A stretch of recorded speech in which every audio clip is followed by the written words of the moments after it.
Американските војни хеликоптери Black Hawk ќе летаат во воена вежби над Македонија, односно на полигонот Криволак, на кој од 1 до 20 август тренинг ќе одржат 120 припадници на американската армија. За возврат, македонските војници ќе наблюдуваат и ќе учат од нив, а заедно ќе вежбаат и пукање од минопрелачи.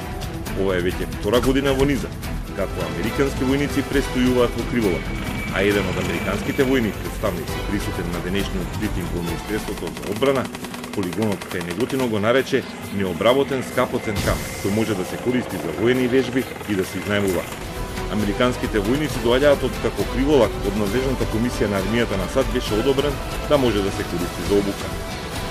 Тренингот, како што беше посочено на денешниот брифинг во Министерството за одбрана, има за цел да го потврди капацитетот на АРМА да биде домаќин на поголеми воени обуки и практична потврда на терен дека Криволак има капацитет да биде регионален воен полигон. Од друга страна, Криволак постојано се надградува.